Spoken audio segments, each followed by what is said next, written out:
Students whose emotions are as varied as the seven colors of the rainbow have entered school with diverse feelings. First graders, in particular, hold a special place. Their faces, transitioning from the familiar settings of home and kindergarten, reflect a mix of fear, joy, shyness, and nervousness.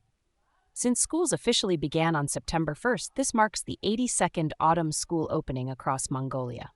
Historical evidence indicates that in earlier times, the academic year often depended on the seasons, calving periods, and snowstorms.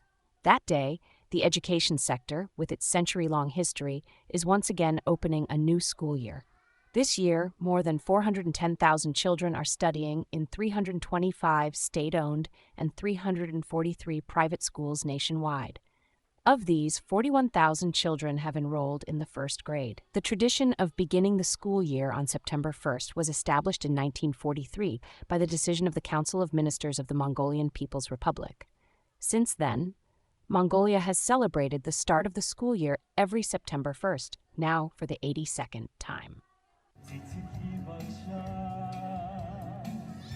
Kindergarten number 129 in the capital of Mongolia is welcoming the new academic year with more than 800 children.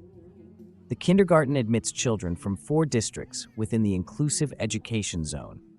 By enrolling children aged 2 to 5 through its branch kindergartens located in districts 14, 15, 18, and 26 of Bayanzurk district, the institution ensures that 100% of kindergarten-aged children in the inclusive education zone are covered.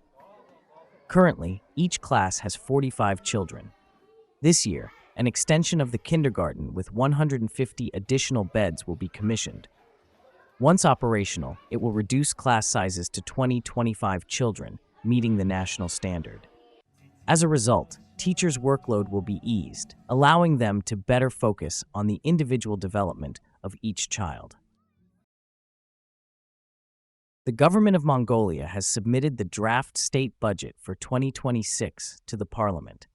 This year's draft budget is notable for reducing the tax burden on individuals and businesses, incorporating public input for the first time, and increasing investment in the health and education sectors. In accordance with the law, the state budget must be approved by November 15th. Prime Minister Zandan Shatar formally presented the draft budget within the legal deadline. The key features of the 2026 budget include implementation of reforms aimed at reducing the tax burden by 3 to 4 trillion tugriks, decreased state participation in the economy with greater support for the private sector. The V8 refund rate has been increased to 5%, while measures have been introduced to curb the shadow economy. For the first time, public input was considered in the budget process. The draft prioritizes health, education, and human development. The National Wealth Fund has been further strengthened, with the allocation of mineral resource royalty income to the Future Heritage Fund raised from 40% to 65%. The regular autumn session of Parliament will begin on September 15th, during which discussions on the draft budget will commence. Despite the country's challenging economic conditions, the government has presented a budget that it describes as more realistic, citizen-driven, and result-oriented.